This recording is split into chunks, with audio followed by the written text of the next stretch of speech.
board and not for the entire tournament coming from the first rounds, which I think is a big difference. So we'll see. We'll see if that changes Noah's performance today. It's Mana Surge against Mana Surge. Noah starting off with Dragon, Shugo in Shadowcraft. We're still in the round of 8, so not yet in the semifinals, but we'll see how this game rounds out to ensure that Mana Surge makes it to the semifinals.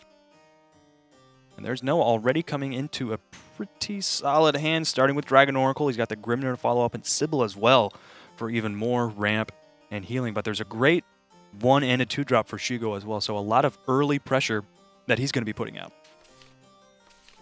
All right. The opening hands have been set. Ramping into Sybil is not the worst. No, not the worst at all, especially considering Noah was able to come into a Blazing Breath that turn, so he's going to be able to get rid of at least one of the followers that Shugo throws down. Hopefully the 2 drop. He could. He went first, so he's going to have Dragon Oracle next turn, right on turn 2. Skull Beast. Solid for that early game board state. Oh man, next turn Noah's going to be able to play Aelia and the Blazing Breath. That's going to be huge. He's going to be ramping so much. He already went first. He already has the play point advantage. And this is difficult, right? If you can't punish the Dragoncraft player for ramping up, and you're basically assuming a situation, well, now Dragoncraft is just going to be on 10. He could have indefinite amounts of healing. He could have so many options. He could just swing face and destroy you. He could play the Ouroboros when I'm still on 4 orbs. I mean, oh my gosh, that could be huge. And there's another Aelia. Oh my gosh. That's a big setup here.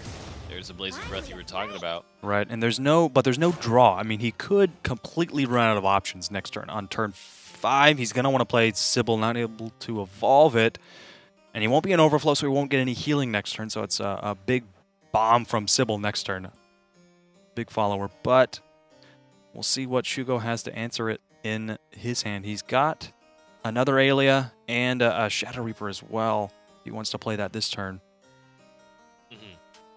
But again, I mean, when you get rid of that Aelia, I mean, just signing your own death ward, essentially. Yeah. This is a tough spot for Shugo. This is real rough. He's still got the Cerberus and the Death's Breath. He's got, you know, the mid-game options he has to try to, like, put on the pressure and deal the damage. He hasn't been able to draw into an Ector yet. He's just thinking about his option, really, this turn. But what is the most effective play here?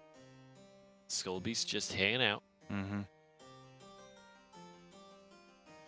Still 2 turns until you can access Cerberus, even.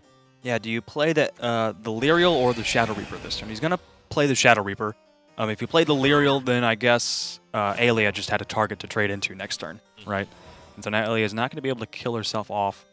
But, I mean, that's one of your mid-game win conditions, is the Shadow Reaper right there. Opting not to play the Sybil, wants to make sure to save the Sybil for a situation where he can heal off of it. Evolve and trade as well. Yep, drawing into that second Aelia. You might as well have played it that turn considering the board state of your opponent. He didn't have anything like a Rabbit Necromancer or any other like massive followers. He just had the Shadow Reaper, camouflaged at 1/1, and the Skull Beast. Yeah, and so there's the Lyrial coming out this turn. He could, I mean, ping for 1 damage. It's tricky, though, because, again, you don't want to get rid of those Aelias. It's going to be absolutely crucial. Getting rid of those Aelias could come and bite Shugo in the butt massively in the next few turns, considering that's 2 opportunities to ramp next turn for Shugo. So we'll see what he decides to do. Really long turns being taken here by the players. They're kind of considering many steps in advance here. You evolve onto the Shadow Reaper, and definitely seems like he wants to go phase.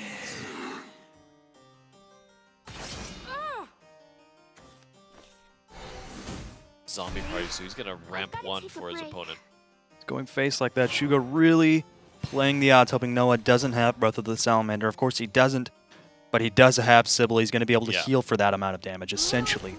Shadow Reaper's able to trade for 4, and Sybil heals him right back up past 3. And of course, the Aelia could possibly trade into the Lyrial as well, clearing the board. ramping even more. He's going to be on turn 10 next turn if he trades into the Alia, which he does. Turn 10 when your opponent just took his turn 5. That's pretty good. That's really, really strong. Yep, and even the Cerberus, I mean, it can evolve and trade in. You get Coco and Mimi, but that just empties the board, and then your opponent can Grimnir. I mean, but, you know, Noah doesn't really have a lot. He doesn't have a Genesis Dragon, for example, or a Zeus. He's got Bahamut, but, I mean, would you want to play Bahamut on an empty board? I mean, you get that massive follow where it doesn't destroy anything. But against a Shadow matchup, I mean, that could be nice if there's a full Catacomb to board on your opponent's side of the field. Definitely does not feel good to play Bahamut into that. So having the opportunity to play it on an empty board could be really nice. So Soul Squasher is an easy solution to the Sybil here, but if you play the Soul Squasher, you basically don't have another play, right? Ideally, you want to do something like set up the Cerberus, but being that Noah is going into the 10 play point turn, leaving the Sybil out that can do 6 damage to face from board. Right. And if there's any kind of Storm Follower on the side of Noah, that could end up being really troublesome. So yeah, he had Soul Squasher is mitigating a lot of damage here, possibly. He had Death's Breath, but I mean the Soul Squasher consuming those shadows, he didn't have really. He's not going to be able to get the ward next turn. So if Noah's able to draw into the Storm options, like you said, it's going to be able to really save him there. And I just feel like Shugo is a step behind. I mean, do you even have enough damage to clear this guy out? You know, he's not even going to have... Evolve 7, zombie, 1 zombie is what, 4?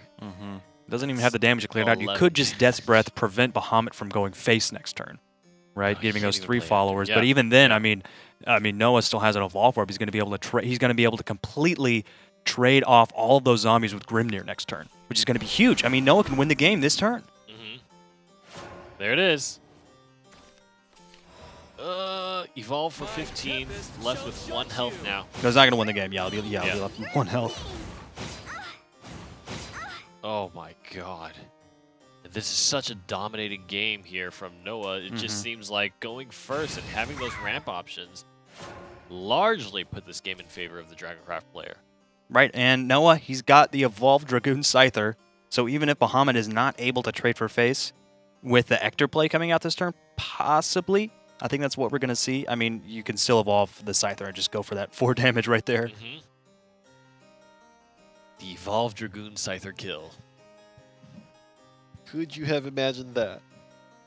No, I never would have decided that. Shugo could play the ward from the Grimnir.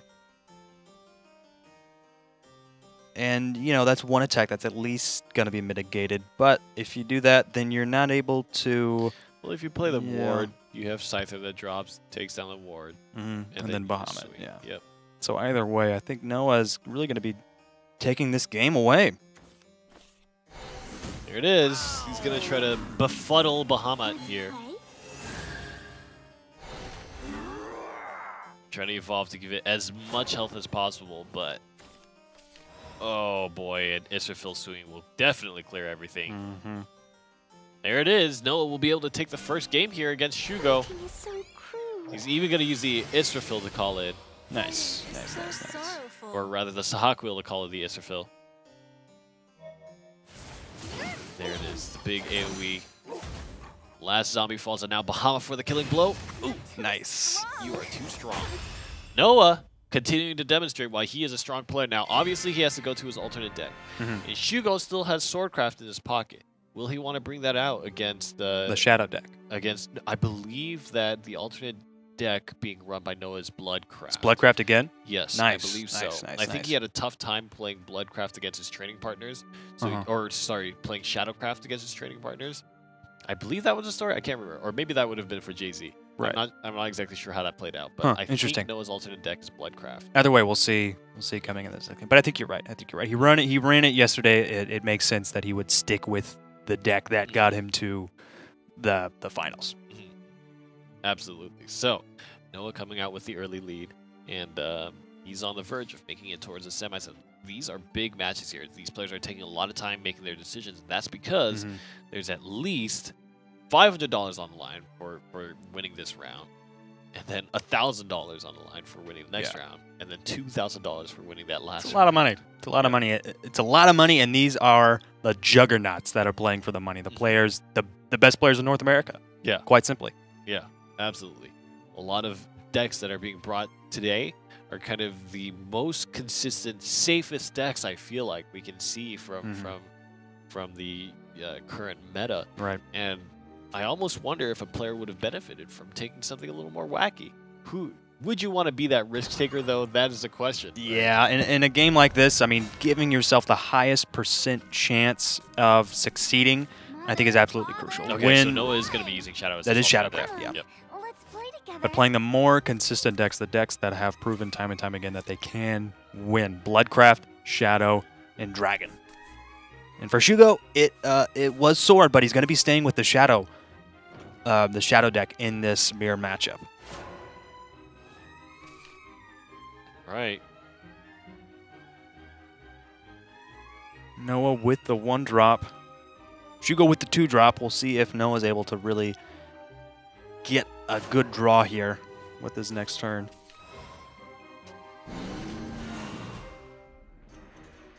It's so interesting to see these mirror matchups where players are essentially running the same decks with a few cards interchanged here and there because it comes down to the decision making, essentially. Yeah.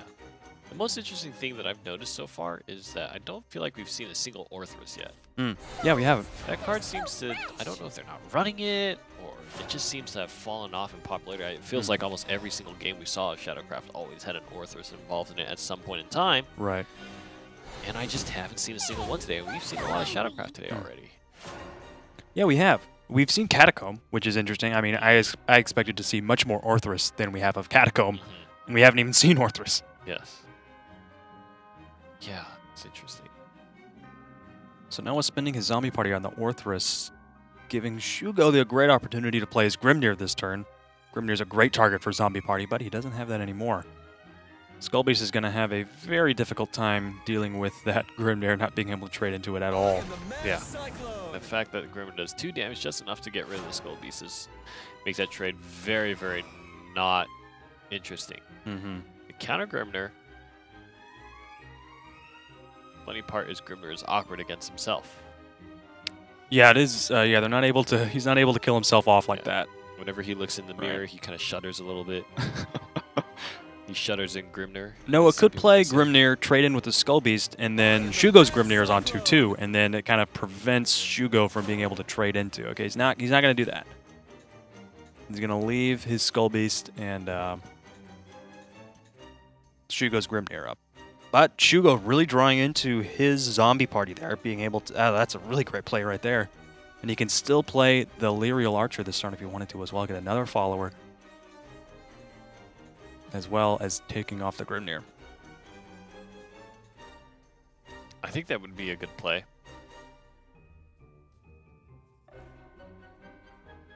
And going first allows you to get quicker to the Cerberus, get quicker to the Ector.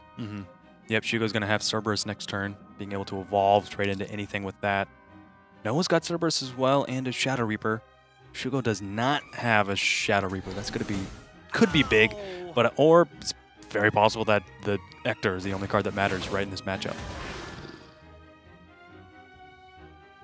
Possibly saving the Lyrial until you can use the Evolve effect on it.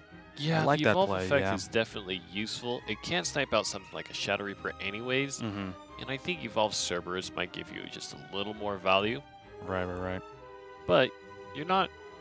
I mean, your opponent is just going to get the 4 play points here, right? So... So he's going to throw the Lyrial down. Just as a solid 2/2 drop for some more tempo. We'll see what Noah does this turn. He's got the Reaper, Lyrial of his own, and a Skullbeast as well. Could be that he throws down the Reaper and the Lyrial Archer evolves just for 1 ping damage and then is able to trade into the Grim to get that off the field. But then that still leaves the Lyrial Archer up for Shugo. And Lyrial Archers do great damage to face on a turn where you can evolve them, right? Just because of the ping and then the swing for 4. 5 damage from that card is nothing to laugh at. No, it's very formidable.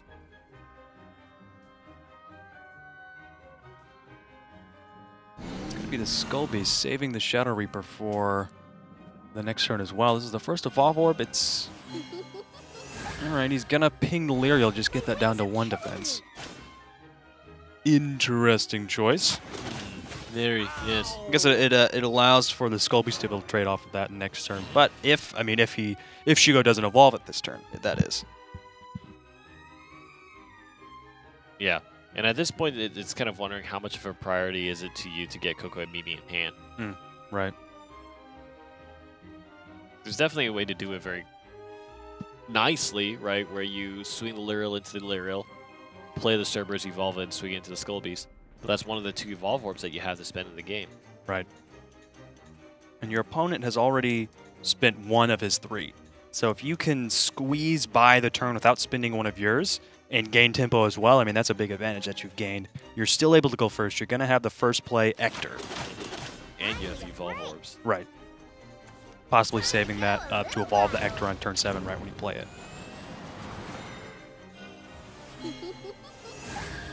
So it's going to be 5-4. And if you play your own Cerberus and evolve it, it's just going to trade, which makes this situation garbage. Now, you've got Shadow Reaper Bone Chimera, but even if you evolve the Bone Chimera, that Cerberus is not going anywhere. It's not able to trade into it. You've got to take off the Cerberus. I think that the play has got to be... it's got to be the evolved Cerberus. He could Chimera and Shadow Reaper, but no. I mean, yeah, real difficult position he's in. It's going to clear the board, but I mean, if Shugo's got... Oh, it is going to be the Bone Chimera, Shadow Reaper. And is he going to swing? He has to, right? If he evolved it, we're just going to let the rush go to waste. There's 2 skeletons, and the Shadow Reaper gains 1 damage. This does open up a possibility for the Cerberus to swing face. That's a lot of damage from a 5-1 follower. There is not quite at the place where he can use the enhanced zombie party. He's got Coco and Mimi. I mean, would you put the Coco on the Cerberus 7-1, knowing that's just going to be traded into a skeleton next turn? Yeah, that's a lot of damage right there. I mean, I think you do.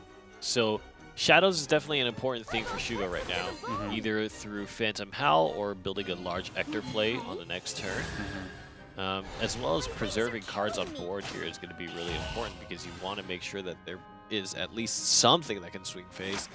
Noah's going to really have to respect that and clear the board here. A 4 damage Shadow Reaper, but Zombie Party plus another little ping will be able to take care of that Reaper pretty well. I think this is just about as good as you can do in Shugo's situation.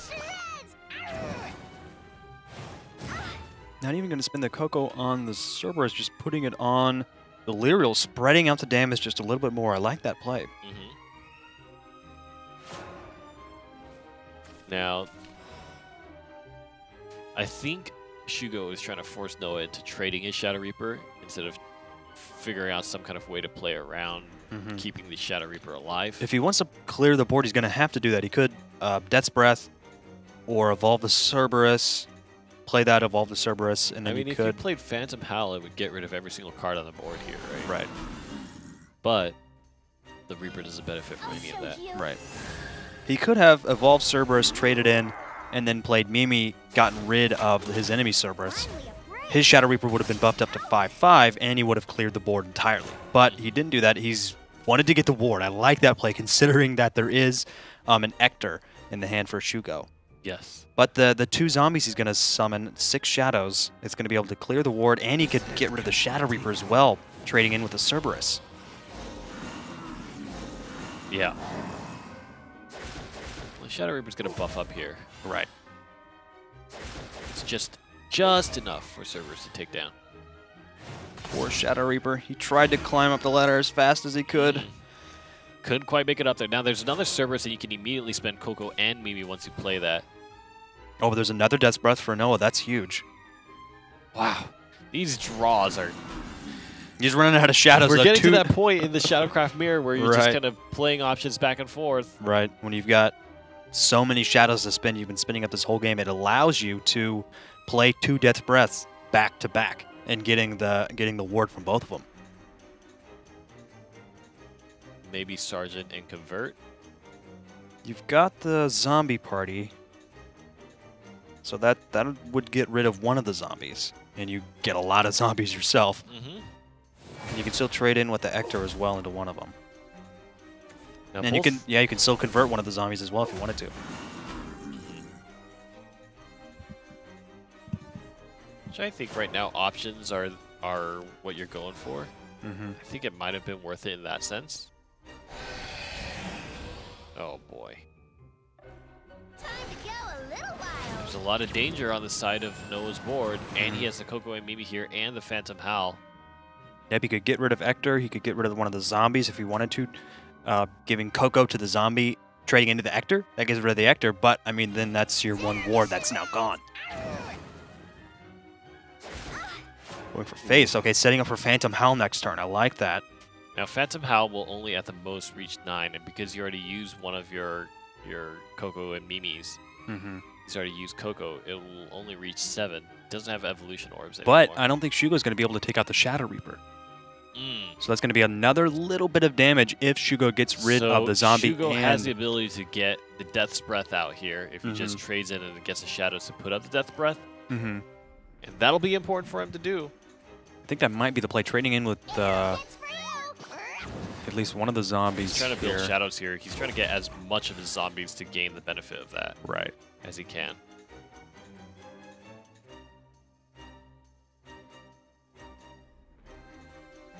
I think the play here might be to just have... I mean, you could do it both ways, right? Ector into Cerberus as a Death's Breath. And then just go for face damage right here. Yep, so he's going straight face damage. He's confident that you can't get past 4 wards. Oh. That's a lot of wards that Noah has now.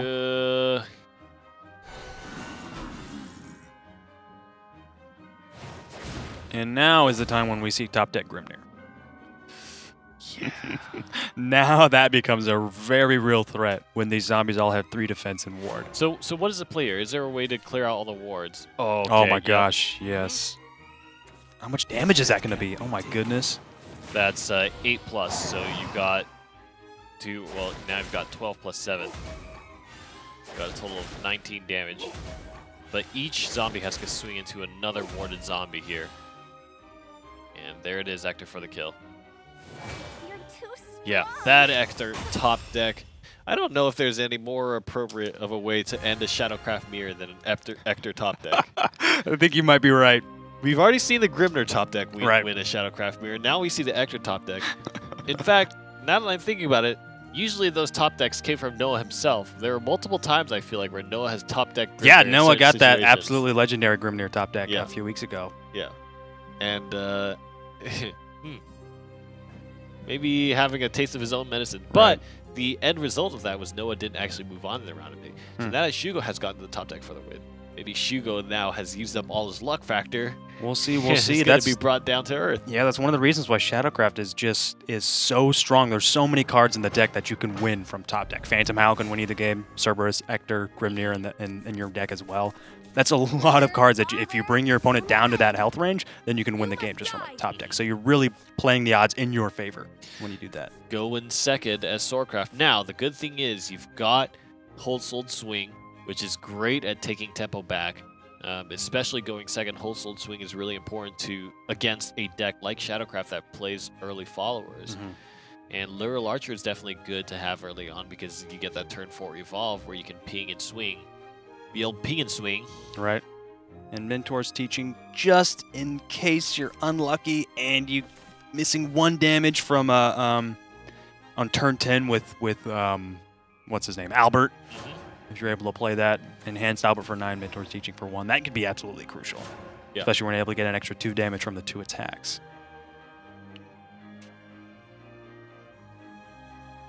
All right, nowhere to play Mentor's Teaching yet, just because there's no follower on board.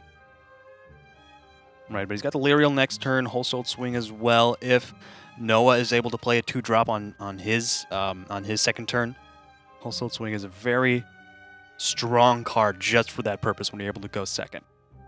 following up your opponent's 2-drop.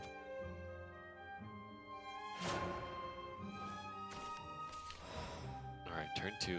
Still nothing super comfortable to play for either player here. Nice to see I would you. expect the Luriel just to drop Probably at this just point. get a little bit of tempo.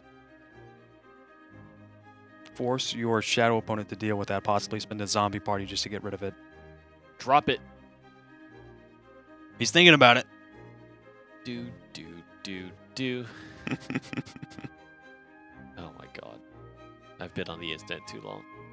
We've been on the what? I've been on the internet too long. I think we've all been on the internet too long. There it is. He dropped it. After moments of deliberation, he said, okay, it's worth the memes. I can hear the song rattling my brain. There's the 2-drop. There's the Dark Conjurer. He's going to choose to go for the Bow Chimera, which, fine, Yep. you know. Very strong, turn 3. 3 cost, you get 3 1/1 followers, essentially, if it's not banished or something. Ooh, the Quick Blader. That's good.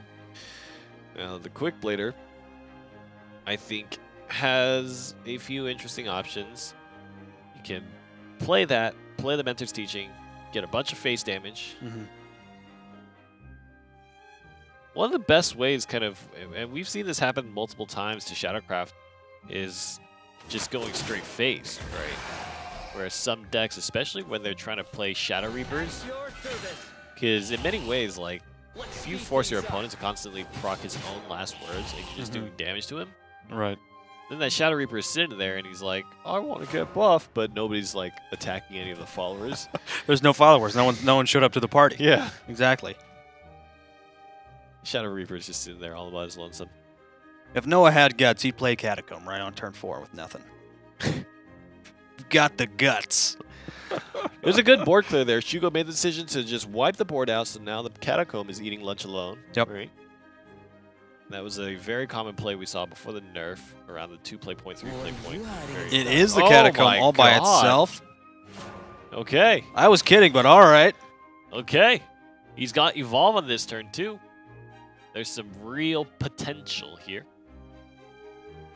Yeah, he Especially could. with Grimnir protecting you as well. Grimnir and Mentor's Teaching be able to get another 1 bit of damage, and the Lyrial Archer for 1 damage as well. That's 7 damage this turn, plus an Evolve. And the other Night Trading in. I think it's worth spending Evolve. I think it's worth it. Yeah. Especially when you could ping the Catacomb for 1, trading in with a Knight as well, getting rid of that 2 damage, but getting rid of those 2 followers. I mean, that's huge. When your opponent has spent Catacomb, a 4-cost follower on turn 4, only getting 2 1/1 followers, I mean, that's a huge way to punish him. Okay. Now, Tsubaki's an interesting card. We kind of talk about that a lot in You were done the for. Swordcraft world against Shadowcraft, and how there's not actually a lot. Yeah, in the Shadowcraft matchup, you're absolutely right. There's not a huge amount of targets for it. Essentially, Ector. Maybe an Evolved Cerberus. He's saving the Mentor's Teaching. Is he saving the Mentor's Teaching for a situation where he goes all the way to turn 9 and gets the Enhanced Albert, evolves and puts the Mentor's Teaching on for that double 6 damage? I think so. I think that's exactly the reason why he has the card in the deck. I would have spent it a long time ago. Soul Squasher just squashes the soul of that poor little Lyriel. The important thing to note about Mentor's Teaching is that you get the 1 bit of damage, but you get the draw as well. That's huge. Let's get into trouble. This is great. I'm coming. A great board clear. Oh yeah, absolutely stellar. And now you find yourself in a situation where you've lost board control, you've done no damage to your opponent's face. You have a bunch of Luminous Mages to play, but you've lost a lot of momentum. Right. You know? Yeah, that momentum, you have to do 7 damage to face, choosing to go for board clear, and your opponent goes back and clears the board themselves. Both players sitting at very healthy. Shugo at 20 health and Noah at 19. Shugo does have Luminous Mage evolve this turn, getting rid of the Soul Squasher and having some strong followers himself if he decides to do that right on turn 5.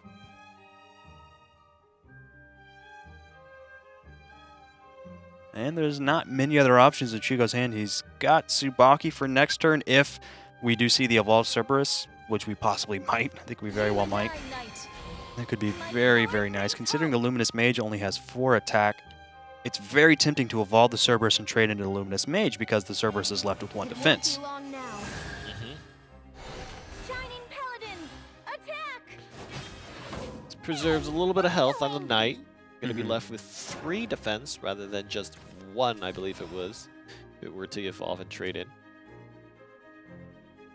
Yeah, and this turn you can evolve the Cerberus, trade into the Luminous Knight, and use Coco on the Dark Conjurer for an extra bit of 4 damage. That has got to feel really nice knowing that you've got the Immortal Thane coming up next turn as well. Just a good set of options in the forward path for Noah here. Didn't even use the evolve.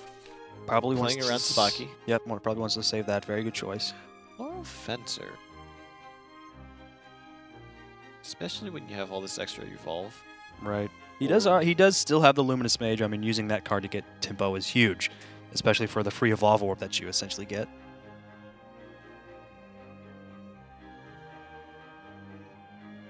And I think it's interesting because you do want... I mean, one of the big issues here for Shugo is that he lost a lot of the cards that he had on board, right? We were talking about that, how Noah was able to clear the board and only come out of that whole situation with 1 point of damage taken. I think it is important to play the Floral Fencer right now. You need to continue to try to challenge the board state. And now Noah has got Zombie Party, which is a great play here. If you want to spend your last Evolve Orb, you know, that'd take out the Steelclad Knight pretty nicely. You know, that's exactly what Noah's going to do, knowing that you've got the Immortal Thane next turn. You don't have an Evolve Orb for the Immortal Thane. But Shugo still has a Luminous Mage and 1 Evolve Orb remaining as well. That's big. That's huge. Yeah. The Evolve Orb is going to be a really big tool. And he's still got that Mentor's Teaching. Yeah, been holding onto that card since the very start of the game, hoping that it's going to come in handy. I would love to see that card win the game here. Would definitely be. Ooh, he's going to spend it here. He's going to draw. He's got some Rush, or rather he's got some Storm damage. And he still has the Geno available, so he can trade the Knight into the 4/2 Zombie. And Geno's still going to be left with 1 defense trading into one of these Knights, which is really nice, ensuring that you get at least 1 more attack or 1 more removal option out of your opponent. So that card gets massive effect. There's Double Reaper. Double Reaper. We'll play the Thane first.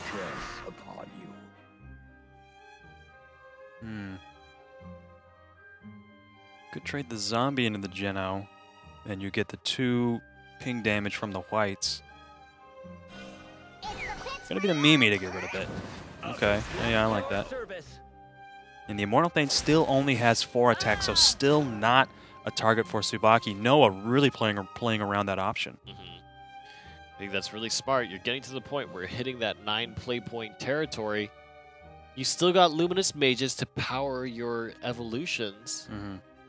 You could play something like Novice Trooper, Luminous Mage, but all game long you haven't been able to really swing damage to face.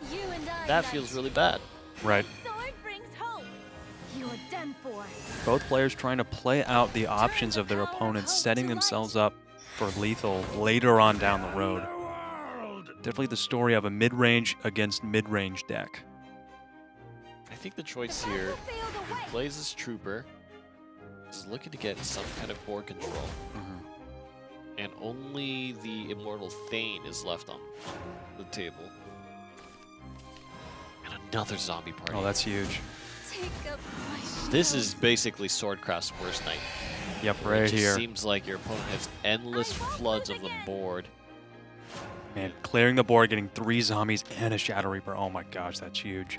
And he's just not drawing big late game options. No, he still hasn't even drawn an Albert. He hasn't come into the Mage Leader, so he's not really able to fish for those commanders.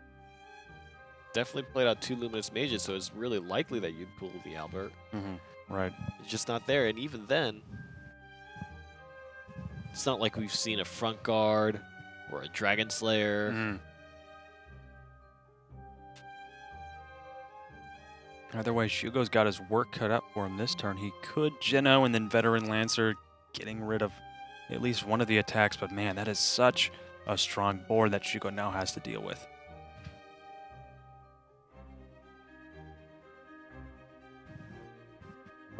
All right, the Shadow Reaper is just sitting there. Lurking. Sitting and waiting. He doesn't have anything. Shugo doesn't have anything like a Cyclone more Blade. than enough shadows Yeah. to power that White King. Won't be long now. 14 shadows. Oh, goodness. I'll save you all. Could still even play the Reaper along with it, too. Yep, another Reaper and another follower to trade those 2 zombies into to really make that Reaper even stronger. That's huge. And a Catacomb as well. Oh, my goodness. This has just switched entirely in Noah's favor this game. I really think you play the Reaper, maybe play the White King, and you start trading. Get them their protein supplements. Yeah, possibly he's still going to want to... It's tricky because the Reaper could get above 5 attack, and then it's a prime target for Tsubaki. That's important to remember. Because if he trades into the ward, and then if he trades into the ward and goes face, then that's the Reaper's left at 4 attack. Yeah, And but there will Tsubaki be a can't be method. used. There will be a method for Shugo to kind of specifically run his troops in to buff the Reaper up and then play the Tsubaki. Right. Right, very true. So knowing that, I feel like it's definitely more worth it for Noah to set up to swing face here as much as he can.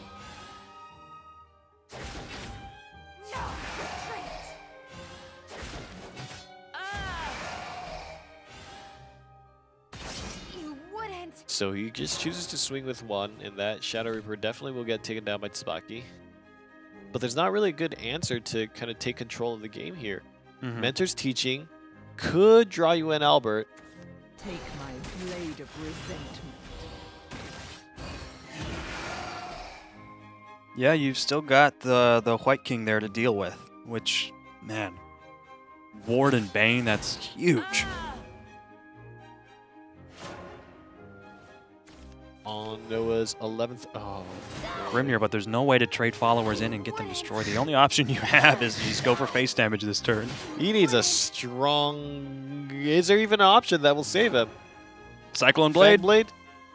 There's no Cyclone Blade, I don't think, in Shugo's deck. Not a card that... He needs to draw. Blade of resentment. He gets a Tsubaki, but it just opens up a spot on the board for Grimnir. He needs to kill everything. If he doesn't attack, then he will still live another turn because there's only 5 damage on the board, right? Well, he has Grimnir. So. But he's not going to be able to play it if... No one won't be able to play Grimnir if all the boards is filled with 5 skeletons. That's very true. That's very true. Don't swing for the love of God. But even then, I mean, Shugo... Do not swing with your Tsubakis. Then next turn, even if Shugo top decks Albert... What if you pull an Albert, right? You do 6 damage. You basically have... Do 14 damage. Yeah. That's not gonna. Oh my God! And Grimnir's definitely gonna end your life here. There's two. There's two. There's just 2 sitting there. Oh my gosh! That's how it's done. Oh man! And he drew Lyral. Shugo drew no late game cards at all. Yep. You're mean. Didn't even draw. Excellent work. Didn't even have a Grimnir for turn 10, man. Didn't even have an Albert. Together. I wonder if Shugo just tried to fake Noah into raging Let's speed things up. by taunting and then pretending like he had a kill swing. Yeah, I think Noah knew that. I mean, even. Well, what if he had an Albert Mentor's Teaching that would have been 16 damage with the 2 Tsubakis? He would have. So he would have been able to draw both of them. Right. Because if you drew the Mentor's Teaching, then spent the Mentor's Teaching, then it wouldn't be on a double swing. But yeah, if he had Mentor's Teaching, it would have been 16 damage total. Yeah. Is 8 and then 8 from the 2 Tsubakis. Yep. Noah was at 19 health. Yep. Something like a front guard.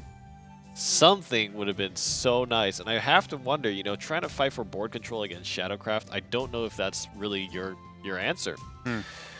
I just think it's always eternally so difficult. And especially with Swordcraft, how it's going to be hard for you to continuously gain back that board control over and over and over again. Right. I'm not really convinced that that's the answer. But in that matchup, the choices you make about when you go for face damage and when you go for board clear are very crucial. And we saw those choices have massive implications in the beginning of the game for the later stages of the game. Yes, absolutely. So, Shugo will be knocked out and Noah moves on.